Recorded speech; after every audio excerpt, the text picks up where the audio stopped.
On this episode of the Sports Opinions podcast, I have on Tim Britton, the Mets beat reporter for The Athletic, as we talk about the team that he covers, the New York Mets. We talk about their season, Carlos Beltran's role in the cheating scandal, and basically where they're at in terms of the buyer process for the Wilpons, hopefully releasing the team and releasing the fans from years of torture. Then we talk about the whole entire gridlock between Major League Baseball and the Major League Baseball's union, the Player Association, and if we're going to get baseball this year. And then I get him to step out of baseball. We talk some college basketball and basically the battle between college allowing their players to now make money versus the G League, and if that's going to hurt the talent pool. And then we kind of bash the NCAA a little because that's just fun. So without any further ado, everybody, enjoy the show.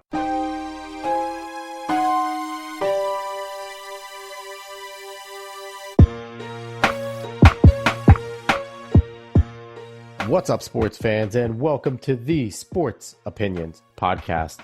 I am your host, as always, Alex Cuesta, and with me today is, I'm in New York, so any New York faithful that listen to the show will be really delighted to hear someone in the New York media talking.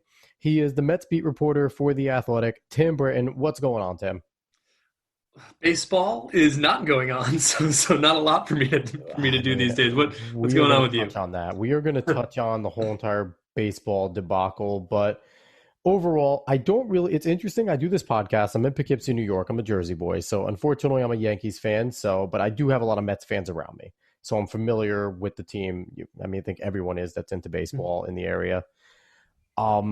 So it's rare that I actually get someone from the New York media on here. So I appreciate you coming on. It's actually I usually get people Midwest, out West. It's actually weird being here and the technology how we're able to do this stuff. Yeah, this is as flexible a June schedule as I plan on having for quite some time. So yeah, I feel like I caught you at a great time. I feel like if this is any other time and I was like, yeah, let's do June 15th, you'd be like, yeah, hell no, there's a game or I have a write-up or there's something going on. So no, this is actually, your loss is my gain. I'll take it, man. I'll take anything at this point. So let's jump right into it. You are the Mets beat reporter for The Athletic. So let's talk about the Mets. Even though there may be baseball, there may not be baseball, there is still a team there. There is still things going on with the organization now that a lot of the teams are able to resume kind of their own functions. So if there is to be a season, what type of season are you looking at for the Mets as you've been covering them now? What did you say, a dozen years or so now you've been covering the Mets or in baseball in general? So it's been a dozen years in baseball in general. My first year covering baseball in 2009 was as an intern covering the Mets. This is my third year as a full-time Mets reporter for The Athletic. I came back in 2018. I spent some time in Boston covering the Red Sox in between. So what is it about the Yankees that you hate, that you're going to both teams that I really have no love for? It's funny. I was born in October of 1986 during the Mets Red Sox World Series. So it really does seem fitting that the career path that I have taken since then. Yeah, that's a pretty cool little factoid that, if anyone ever has Tim Britton trivia, there it is. That's what we can have down. So again, overall outlook, the Mets, their lineup, they have hitters. They obviously have good pitching. That bullpen is a work in progress. What do you see the season outlook being if we play baseball for the Mets? What are your expectations for them looking at it from the reporter standpoint? Yeah, so it's weird. I go back and forth on whether a shorter season is an advantage for the Mets or a disadvantage.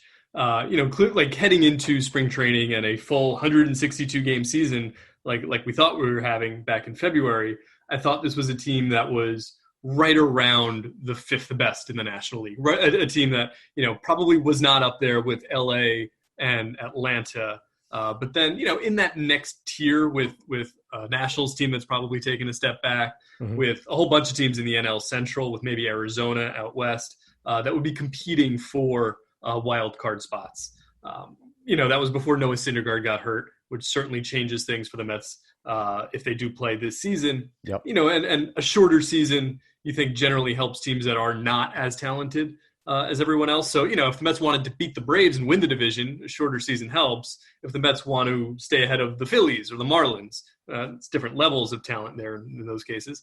But, a shorter season hurts them in that regard, because I do think the Mets have more talent than both of those teams.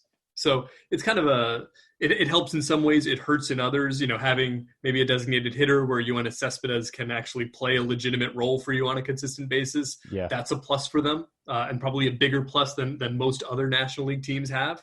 But then you look at the flip side, you made a trade last July for Marcus Stroman thinking you were going to get a year and a half out of Marcus Stroman. And that first half year didn't really matter much because you weren't really in playoff contention at the time. You traded for him for 2020, and now you're talking about if there's a 50 or 60 game season, you're going to get 10 to 12 starts out of him that matter, that you gave up some pretty big talent for. You've got your ace and Jacob deGrom is in his prime, and you don't know how much longer that prime is going to last. So they are kind of, a win now team is hurt by not having the season more than teams that are kind of building towards something a few years down the line. So dive into that a little for me. You mentioned Marcus Stroman and the predicament, and there's always that predicament when you're kind of buying short-term guys that have talent like a Marcus Stroman that you really don't know or think you're going to sign again, especially if they have a good season for you. It's kind of like they price themselves out and you kind of want to go younger. Stroman, along with other guys, are there any other guys on that kind of radar that the Mets were kind of looking to maybe get a good year of production to go with deGrom, to go with Syndergaard before he got hurt, and then with that lineup with your Pete Alonso and your Freddie McNeil and the guys that you have there that with some of these rentals would have given you a really good season? So are there any other rentals that we should be looking at that with this shortened season might not give the Mets the bang for the buck that they thought they were going to get? Well, I think Stroman is certainly the example on this roster. Okay. You look at the other guys they have who are could be free agents at the end of this season are people like Justin Wilson and Jed Lowry and Cespedes. Wilson Ramos has an option for next year. They made a trade for Jake Marisnick based off of with 1 year left on his contract. So you lose out on having those guys at kind of their peak value. Yeah. So the Stroman trade I think hurts because you traded in, Anthony Kay was one of the bigger pieces they gave up in that. And that was, Kay and Simeon Woods Richardson was a fair price to pay for Stroman's talent. But, you made that trade for 2020 thinking, Kay is a guy who's not going to be part of your 2020 rotation. He might have been in 2021, might have been ready at that time to be a part of a contending team. But, you wanted to get the more certain piece in there. Brody Van Wagenen's made other trades. Certainly the Robinson Cano Edwin Diaz trade was a win now trade that you made expecting Cano and Diaz to be big time contributors in 2019. Okay, that didn't work out, and that failed beyond anyone's kind of wildest imagination for 2019. But even then, you say, okay, 2020 Diaz should be better. Cano is still only 36. He should be better than he was last season. And now you might not have this season, or you won't have as much of this season for those guys to make an impact. Man, that's really a win now trade you've lost the first 2 years of, and those are the years you're supposed to win the most. So a lot of those moves look worse now than they did even at the time because of kind of unforeseeable events this year. And then just one more thing with the Mets, you've got in Pete Alonso and Jeff McNeil and J.D. Davis and Dominic Smith and Ahmed Rosario. These are all guys who are cost controlled for you pre-arbitration. These are their cheapest years to have them on the roster. I don't know what happens if there's no season with service time. But if we have a 50 game season, that's a year where, man, you're really thinking you're going to get, that's when you try to make the most out of those guys because of the payroll efficiency they give you.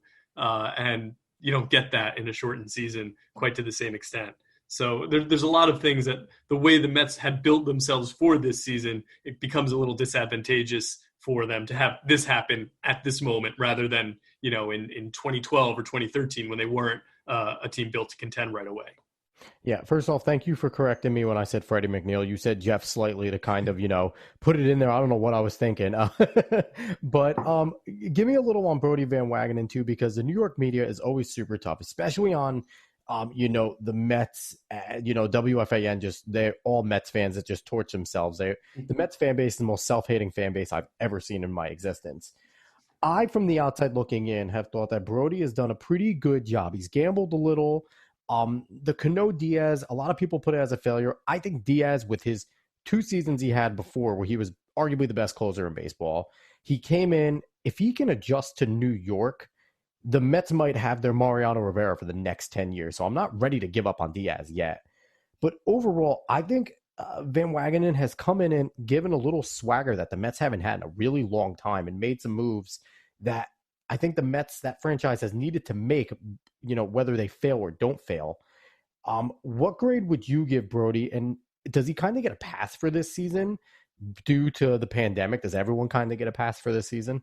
Yeah, I mean, at this point, I don't know how you can really evaluate any job that a general manager has done for this season without some play on the field. Mm-hmm. With Van Wagenen, I think clearly the Diaz-Cano trade was his biggest swing, and so far it's a miss. And it's a miss that I think, was first guessed by some people. I wasn't sure that the prospect cost in Jared Kelenic was worth a closer and the back half of Cano's contract when, you could have spent money instead. And I think one of Van Wagenen's pluses and minuses at the same time is he's convinced the Wilpons to do certain things to be more competitive in a win now state than they've been a little bit more aggressive. He's convinced them to spend some money. Mets fans should be so happy to spend some way. they've been more aggressive. Certainly in the draft the last 2 years, they've acted more aggressively than they had previously, and that's a positive. At the same time, he hasn't convinced them to go out and do it in free agency to quite the same extent. I thought it was weird. You're arguing, at the same time they traded for Cano, Van Wagenen was arguing, we feel really good about the last 5 years of this 10-year contract.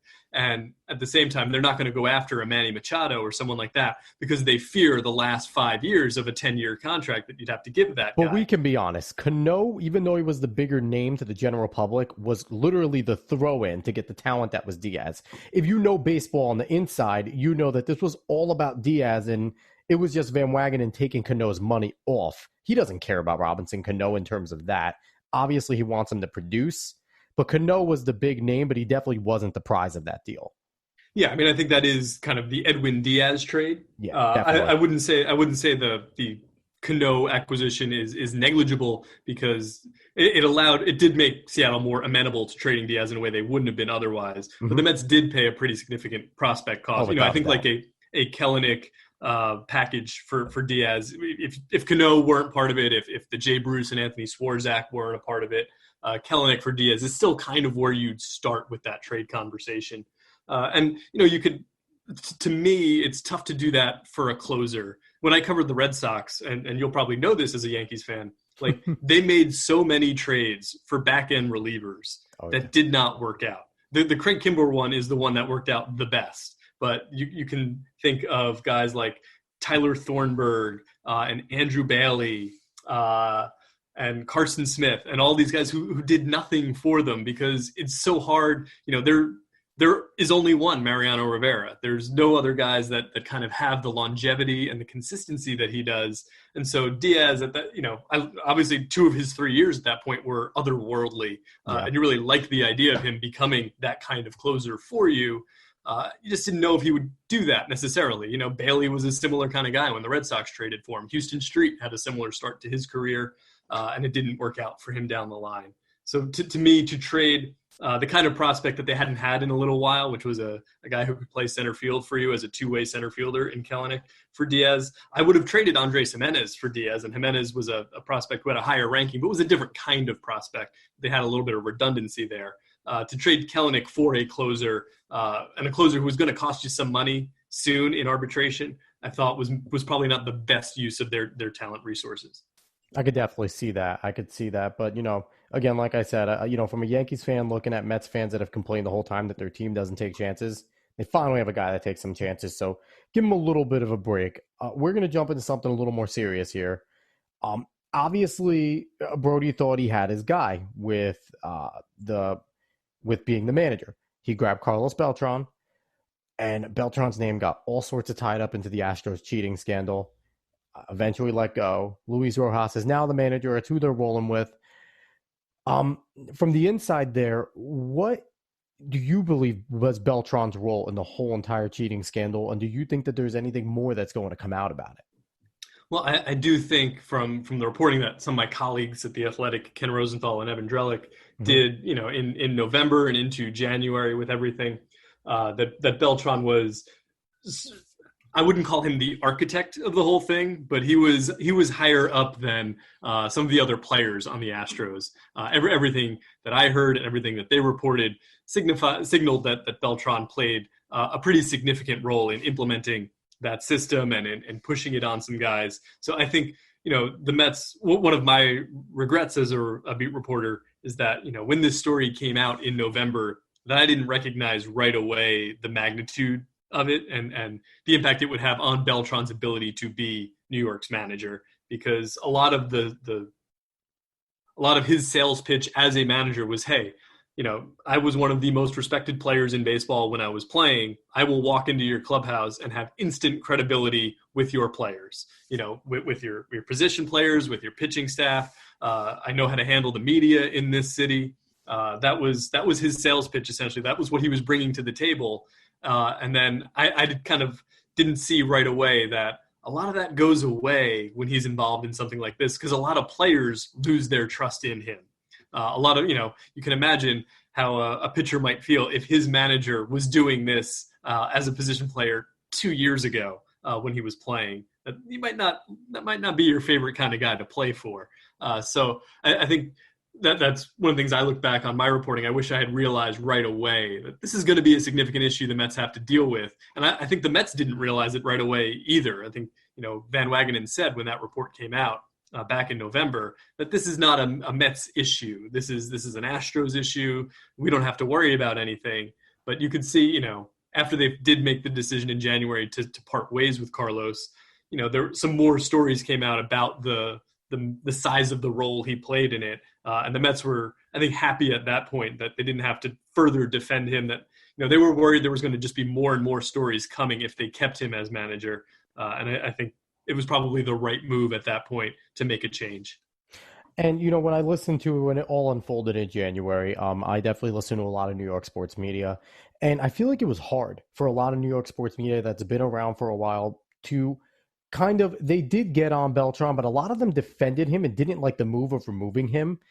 I think because a lot of them have a relationship with Carlos Beltran outside of here, whether it was Mets or Yankees, he was, intricate part of both.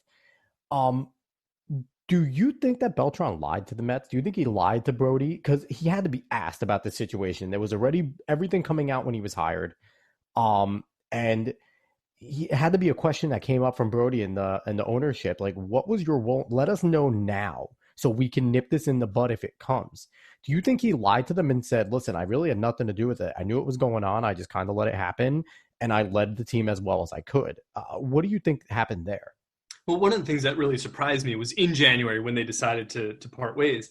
We talked with Brody Van Wagenen and Jeff Wilpon, and they both said that, from the time that report came out in November until from the time the Athletic report came out in November to the time the MLB investigation came out in January, they didn't talk to Carlos about his role in it. They said they told him to go along with MLB's investigation, to cooperate with the investigation and be honest about it. But they didn't kind of pull him aside and say, just FYI, for our sake, what happened.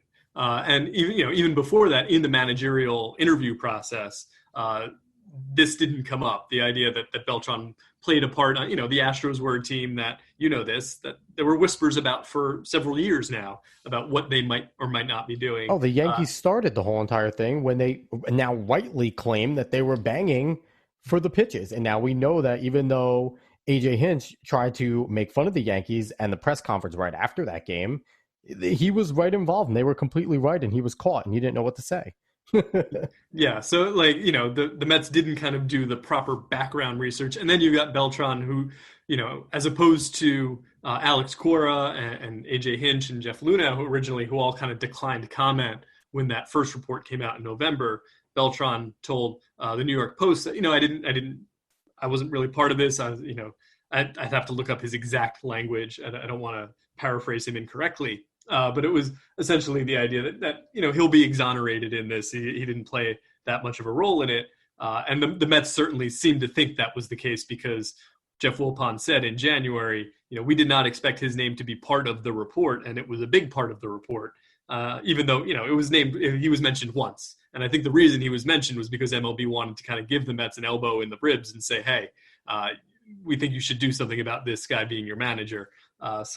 It seemed like really a failure on both sides there. The Mets did not do the proper amount of research before hiring Carlos, and certainly didn't do the proper amount of work between November and January to prepare for the possibility that they'd have to let go of him. And Beltran showed that he didn't have maybe the best strategy for dealing with that New York media when his first comments as a manager went so awry.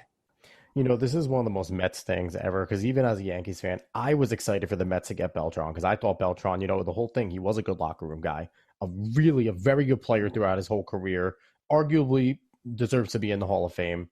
And then this happens, and this is the most Mets thing ever, that they're not even actually involved and they have to get rid of their manager. It's just something terrible that happened to them.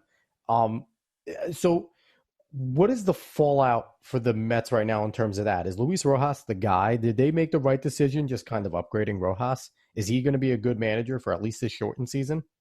I think you can probably make a case that Luis Rojas is a better managerial candidate for this team than Carlos Beltran was when they hired Beltran. They interviewed Rojas back during that process in October. Mm-hmm. This is a guy who has worked his way up their minor league system, has been with the Mets for more than a decade, had been a minor league manager for close to a decade. So, more than half of the major league roster has been managed by Luis Rojas in some capacity previously. Yep. So he's a guy who had really good familiarity with the players.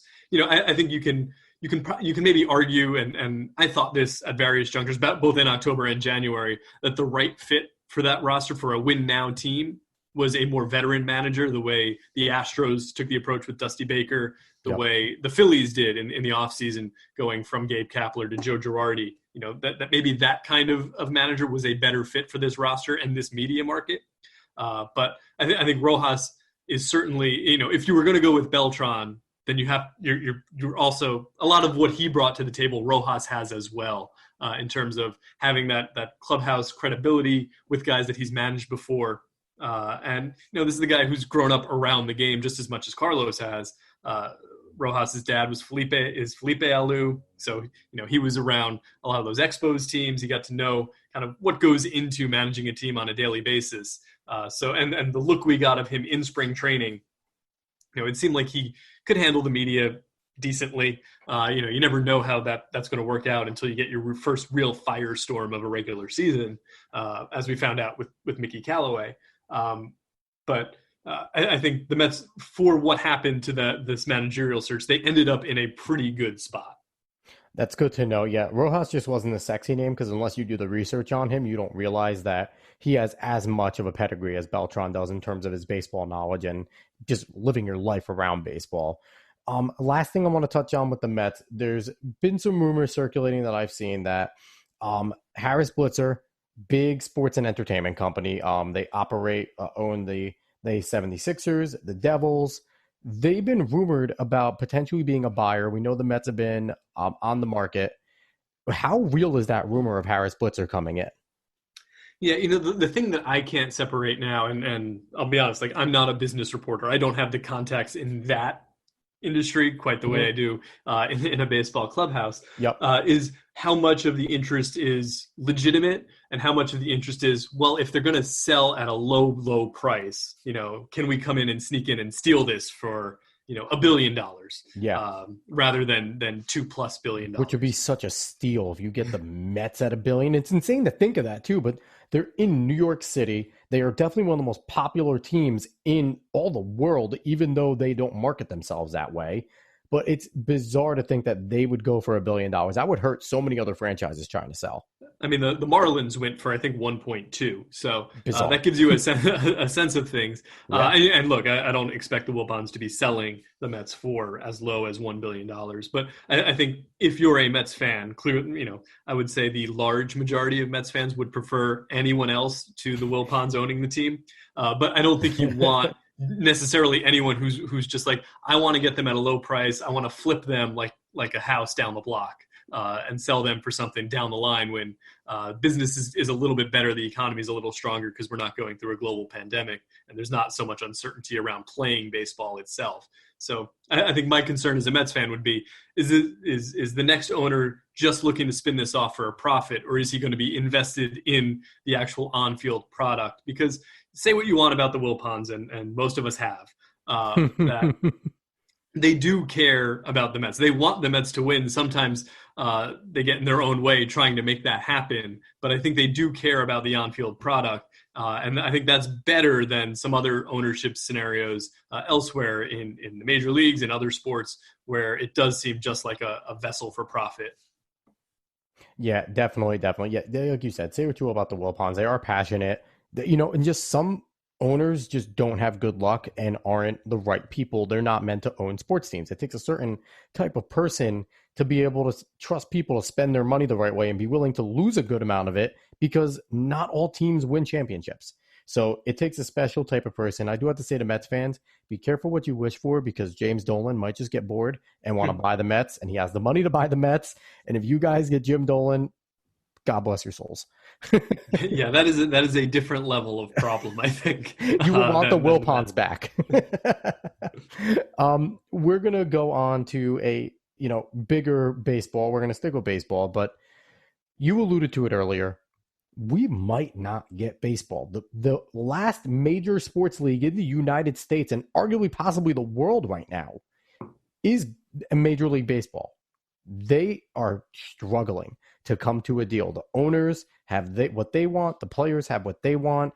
Most recently, the MLBPA just said, they laid their final rejection down. No use to talk anymore, which is a tactic that we see in negotiating constantly. So I'm pretty sure they're going to go back to the table.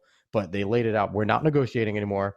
And today, it's the 15th. It's a Monday in June.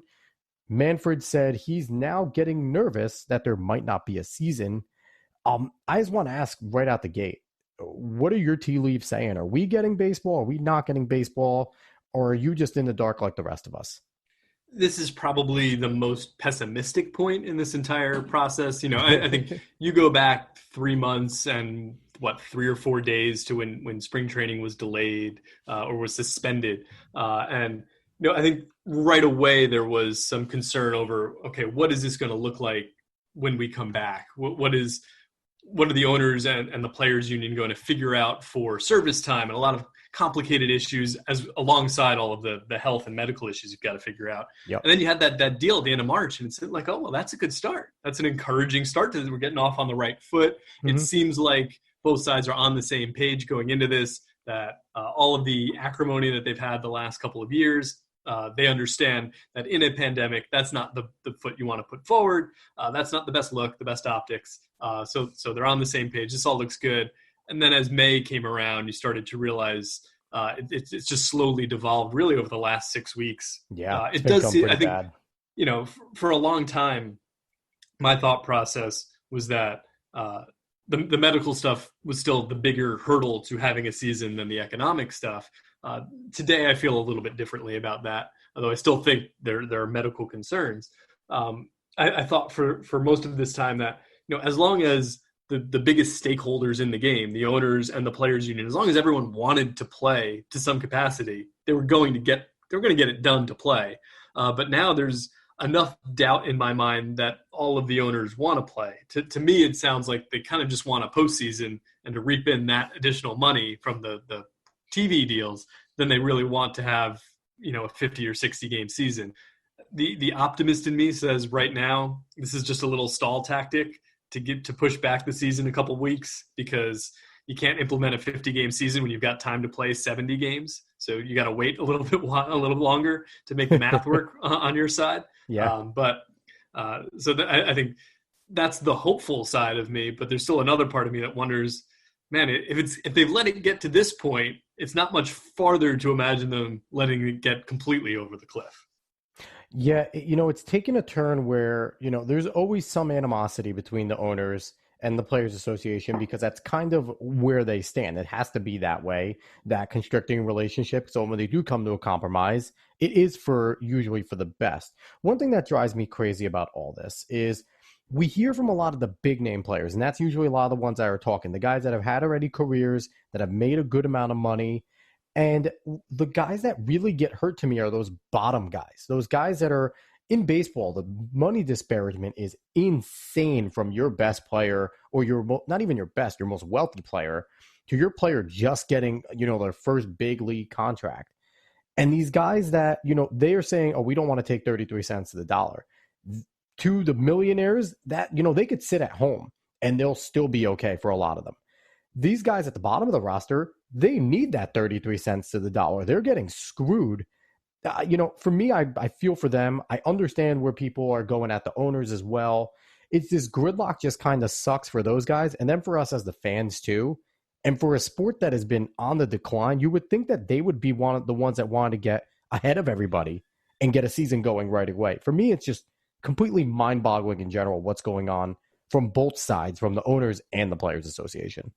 Yeah, I think the thing that surprised me the most throughout this is that you would think that you've got these two sides, and the players have shorter careers. They would be the ones thinking in the short term, like, we've got to make as much money as possible in 2020 because some of us won't be playing in 2021. The average career is like 3.5 years. And the owners would be the ones saying, we're invested in this sport long term. We'd be willing to make a little bit of a sacrifice in 2020 in order to secure the long-term investment we've made. That our franchise valuations will not be going down for any reason.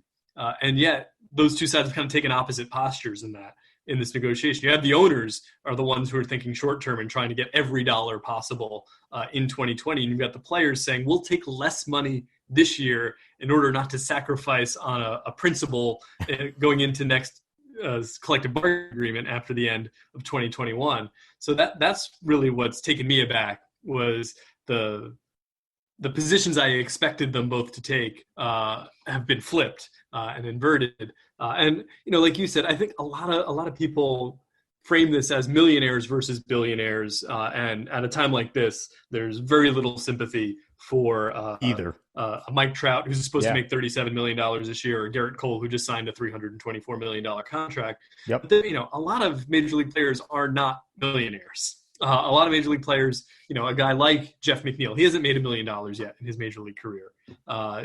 He was slated to make about $600,000 this year, which is yes, we would all trade our salaries for that this minute. But he's not a guy that is a significant loss for him, even to go down to half a season or a third of a season prorated. Yeah. That's a significant chunk of his career earnings at this point. And you never know with someone, especially, pitchers and how quickly careers can churn these days. You never know how significant that will be in their long-term earnings potential. So I tend to side with the players because of that, because the owners should be looking longer term. They should be looking at the health of the sport overall. And I'm just not seeing that perspective from them at this point. What kind of drives me crazy about all this too is when the pandemic was in full swing, the two things that we heard, the two leagues were the NHL was really, getting their heads to it on how can we play soon. There's certain places that are better than others. And then baseball was coming out and saying, we have our leagues in Arizona. Arizona right now is not looking too bad. They have a lot more under control in a lot of the other states. Maybe we can get something going in Arizona. And that was way before anybody else thought of it. And now here we are, and they're the last major league that hasn't, and we might not get it. If we get no baseball, what does this do to hurt popularity in baseball? That they aren't jumping on this opportunity, and especially when we're now going to see basically playoffs right away in basketball, super exciting, playoffs right away in hockey, very exciting, and football's getting ready to go to play their season. Like, how does this hurt them and even MLS, soccer has been on the rise. They're not at the level, but they've been on the rise and they're getting ready to play. How is this going to hurt Major League Baseball overall in terms of popularity? I mean, yeah, like we're right at the point in the sports calendar, June 15th, where, the NHL, the Stanley Cup finals are finishing up usually this time. The NBA finals are finishing up in the next couple of days usually. Yep. And then baseball kind of has the world to itself for 2.5 months. It has it for all of July and August. So, and I don't know how long, certainly this year, that's not going to be the case. If we get baseball back, it's probably at a time when the NBA and NHL have come back themselves. So you're going to compete against those sports and then into the NFL and college football seasons. And then you spin this forward, the NBA season, they've talked about kind of starting in December for a few years, pushing back the start of their season. which Yeah. would push the finals back in the summer. And, that gets onto baseball's territory for, more permanently, not just in 2020, but in 2021 and beyond. Yep. And I think a lot of people ask, like, will the fans come back? And I think a large percentage of fans will come back. Mm-hmm. They came back after the strike. It took about 9 years for attendance to get back to where it had been previously. Yeah. And attendance was going up before 1994 in a way that right now it's going down going into this. But I think a question we don't ask enough is, who are we not getting to become fans because of this? Yep. Because that's the opportunity you missed by not being able to start this. The PGA Tour came back this past weekend and had huge ratings for a tournament that is not, the Charles Schwab Invitational. People that's just not the want Masters. Our sports. We that's just not want our sports back. you had a chance if you come back in. You come back the start of July 4th, opening day. Like, you dominate the sports stratosphere for a month, and you not only keep the fans you have, but you win some new fans who are like, I just want to watch something. And I think it's just such a big, the game has struggled to gain traction with new fan groups, with younger fans. And this speaks to it, because they don't look at the long-term plan. And it's why World Series games all end after midnight, because they're not thinking about appealing to the 10-year-old who's never seen a World Series game before. They're thinking about the broadcast deal and making as much money now as possible. And that's the frustrating thing about the sport, is it doesn't even realize the opportunities it's missing running itself the way it does. Yeah, I think one of the biggest issues that the baseball fell into, that's opposed to all the other leagues kind of came together, realized the gravity of the situation, realized that it will be in everyone's benefit to just get back to playing, and they kind of did good faith negotiations. These two, I think, kind of came at it looking at it like a new CBA, and that's the wrong way to do it. And I think that was the biggest issue, is they're looking at it as a new kind of mini CBA, and that's not what it is at all. This isn't permanent. This is just for hopefully one season. And I think that's really where we're at a loss. And I hope we get baseball. But you know what, though? I know it's your job and you want it back. I really hope we get it for your sake. But it will be unfortunate if we don't get it and people don't miss it. That'll be the worst thing for baseball. If hockey, basketball, and football really get everyone happy and everyone's good and they don't miss baseball, that would really suck for the league. Yeah, and I think you're hearing more and more people say, like, at this point, I don't even want it back, or I don't even care anymore. And like, that's no baseball fan loves the sport because of, what I really love about baseball is the intricate labor dynamics and the way the unions really fought for itself over the last half century. Look, there are people who might enjoy that secondarily, but it's certainly not what draws you to the sport originally, and it's not what you want to spend. You've got maybe some extra free time here. You want to read about the sport you love. You want to get more educated on it. That's not the stuff you want to read. You want to read about Garrett Cole's mechanics and Jacob deGrom's slider and things like that. And it's just, I appreciate that you're looking out for me, that you want baseball back for my sake, because I do too. But I think, it's really tough when you get to, it feels like, when you're watching that like extra inning game that gets to the 18th inning and you're watching your team and you just think like, I just want the game to be over. I don't even care if they win. I just want the game to be over. And that's what these negotiations feel like at this point. And also a real baseball fan sitting in that 18th inning game going, man, they're going to make so many call-ups tomorrow, and the game tomorrow is going to suck because I don't know any of those guys. But yeah, overall, we need to get back to it because the Yankees need to start their dynasty, and this is robbing them of their dynasty because they're gonna win a bunch. But we're gonna jump into a little bit of uncharted territory for you because you are a Mets beat reporter. But we're gonna talk some college basketball because you're a college basketball fan. You like watching it. We're going to talk not necessarily about the play because, again, tournament wasn't here. We can't talk about the tournament. That's another thing that sucks about this sports going on right now. But something that has been happening is the talent pool has kind of been getting robbed a little by the NBA. I've talked about this on a few of my other podcasts, the one I do with my brother, Cuesta Dos. And the G League is now offering a path to the NBA. A guaranteed $500,000 to high school prospects that are willing to come out and play in the G League right away. We've seen some of the McDonald's 50 All-Americans. The number 1 player, and I think it was the number 13 player, went in there. We've seen a decommit now from a major school going there.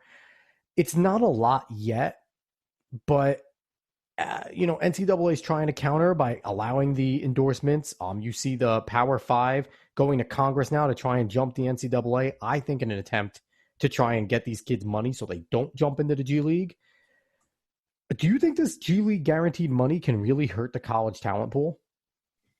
I think this is just kind of setting it up for the NBA to get rid of the 1 year one and done rule. Because I think that's the way it's been heading for a little while. Is as much as like I went to Duke, so I like watching Duke basketball, and it's been very strange because since I graduated, Duke at the time I graduated could not get any one and done players. Now you show up watching Duke's first game in November, and you're like, okay, let's get the notebook out and let's learn who everyone is. It's so clearly the team that I like watching has benefited as much as anyone else from one and done recruiting. But I think a guy like Zion Williamson, guys like Marvin Bagley, and a whole host of one and dones across the country. I feel like they should be able to go to the NBA after they're in high school. They're not getting the full college experience with a full education over 4 years. I think it's kind of makes a mockery of the whole system if you're just there for basically the first semester of your freshman year, and then you're preparing for the draft by the second semester. And you're not going to any classes because none of them go to classes. There's no need. Right. I mean, the second semester, like if you fail, there's no repercussions to that really. So I think, I think that's where this is trending, where soon enough, I don't know when the next NBA collective bargaining negotiations are. I think they're relatively soon. I think it's like 2022 or end of 2021. Soon. It is soon. Yeah. So I think getting rid of it anyway. I think college basketball is kind of preparing for that reckoning, and that they might see one and dones go back to the way we were beforehand, where those are the guys who are going pro directly out of high school, getting drafted straight out of high school, and maybe developing more in the G League than maybe the NBA has more of an infrastructure to draft and develop than they did back in the late 90s when that first started. Quick aside on Duke. I didn't know you went to Duke, so this might get interesting. The whole Coach K Zion thing going on, where they kind of Coach K is under fire for being alleged to pay to get Zion there. Zion is being told he has to go to court to talk about it. How do you think this is all going to unfold? Are we going to kind of get a Pete Carroll, Reggie Bush situation where Coach K has to leave and, Zion gets stripped of things? Or is this kind of just going to be like everyone needs to stop pretending like all the major players now aren't getting paid and let's leave everyone alone and let it happen?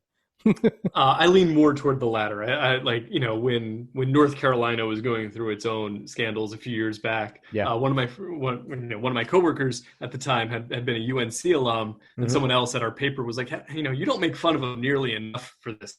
And I said, well, everyone who went to Duke knows it's coming down the line. I think anyone who roots for a major college program, be it football or basketball, assumes it's not 100% on the level. Because that just seems, it seems unlikely that so many schools and so many programs are doing kind of shady things, and your one school is the white knight that isn't. So I've always, there have been some investigations into the past into some of Duke's stuff. So it doesn't surprise me that this is coming up the way it is now. I haven't followed it super closely at the moment. But yeah, it's never a surprise really when any program comes under the spotlight in college basketball to me. The whole thing is the whole entire booster system is the most outrageous thing I've ever heard of in my life. And the fact that we get on anyone for paying kids, but the booster system is allowed to exist where essentially top prospects are getting paid by people that are quote unquote not directly associated with the school. Like it's just a ridiculous notion that we're getting on. And this goes for any coach that it happens to. I happen to be a Florida State Rutgers guy being from Jersey, but I like Florida State basketball. It doesn't like it to end football. I like Florida State. So it happens everywhere. And the booster system is quite literally paying guys just legally. So I hate this whole entire debate. I hope that it becomes nothing at all. And that kind of jumps right into our next topic. So collegiate players are going to be officially 100% soon allowed to get paid off their likeness, their endorsements, their name, just without specifically using their school insignia. They can mention where they're from, but they can't use a logo. They can't use a mascot. Are you cool with players being able to get paid off their likeness? Yeah, I mean, I think I've felt that way for a while. I remember, God, this is going back maybe into the 1990s. Jeremy Bloom was the Olympic skier who was like a kick return specialist for the University of Colorado. Yeah. And like, unlike every other Olympic skier, he could not do endorsement deals because he was a kick returner for the Buffaloes, and it Yep. just seemed so ridiculous at the time. Even I was a teenager, and I recognized the hypocrisy of the entire situation. So I think what was it, a few years ago when Jay Billis on Twitter was pointing out, you can type in a guy's name in the Ohio State school store and his jersey number pops up, but they'll say it's not his jersey. We're not profiting off of Chase Young or Justin Fields. It's just, we're just selling a lot of number 2 jerseys this year for an unrelated reason. It's pretty easy to see through that. And I think it's if people are willing to pay for a player's autograph or a player's jersey at a specific school, why shouldn't the player make some of that money? I don't understand why college coaches should be making 8-figure salaries, why assistant coaches in college should be making 7-figure salaries, why so much money is being poured into like college football locker rooms. They are better than anything in Major League Baseball. And their stadiums are 100,000 strong for the big ones. Like they're bigger than any pro stadium. Yeah, so I don't know, like you're making so much money as a sport, especially college football, because of the health concerns with football and Yep. that, not a lot of those guys are going pro necessarily and having long careers. I don't know why so much of that money should be going to like the Fiesta Bowl commissioner rather than the kids who are actually on the field. So I have no love lost for the NCAA. I was a collegiate athlete. I ran track and field over at Marist College. And, I have no love lost for some of the stupid rules they have and some of the things that they do. But one thing that's kind of grinding me here is, when NCAA announced that, okay, we're down with the whole entire players getting paid. We just have to work on the language. We're going to come back with an official vote. All we got from collegiate pundits and other journalists is more ripping of the NCAA and even former players. Asking, all right, now I need back pay from this. And if I'm the NCAA, I'm sitting there going, screw all of you. I'm about to give you guys partially what you want, and it's never enough. I feel like I said, I don't like the NCAA, but it seems like whenever they try to do something in good faith, they are still absolutely destroyed. Do you think that it's the right thing, even as a member of the media yourself, to be sitting there and looking at something that they seem to be doing the right thing and just still destroying them for it? Because it seems like they're always getting piled on regardless. Yeah, I mean, it does seem like we can tie this back to the conversation we were having about Major League Baseball and the league versus the union. When two sides view each other with such just like locked in and deep-seated distrust, this is what you get. You get even things that might actually be in good faith get perceived as being in bad faith. And I think it speaks to the process that gets you in that place. In Major League Baseball, it's the way that the owners and the union have drifted apart over the last couple of CBA negotiations. In the NCAA's case, it's decades of entrenched treatment that players have not particularly enjoyed or liked. And in my mind, that's kind of the bed they've made for themselves. That, look, it's nice that you're trying to do this now. It is overdue, and so you don't necessarily get praise for finally doing something you probably should have done a long time ago. Yeah, I can agree with that. But at the same time, if I'm looking at from the NCAA, every single time a major person does it, I'm like, all right, I'm adding a new caveat here. I'm adding a new caveat. It's like, listen, for me, kind of it is like, take your shots right away, but then let it go. Let it go and just let it happen, and let's see how it unfolds, and then we could take our shots, because undoubtedly they're going to screw it up. But but overall, Tim, that was an exciting episode. I really appreciated it. Oh, thanks for having me on. Great, nice to talk to you about actual sports stuff. It'll be fun to actually get into that in the next couple of weeks, I hope. Oh my God, I hope we can get baseball too. And I hope that you enjoyed talking a little bit not about baseball. I feel like you don't get to do that often. So nice to showcase the versatility in case there is no baseball season. Exactly. So everyone, if you're listening, college basketball reporter right here if you need one. But but again, he's Tim Britton. He is the Mets beat reporter for The Athletic. Tim, any social media plugs that you want to hand out so people can find you? Obviously, they can go to The Athletic for your work, but any social media so they can follow you? Yeah, I mean, it's theathletic.com for my stories, and then just at Tim Britton, Britton, for all the stuff on Twitter.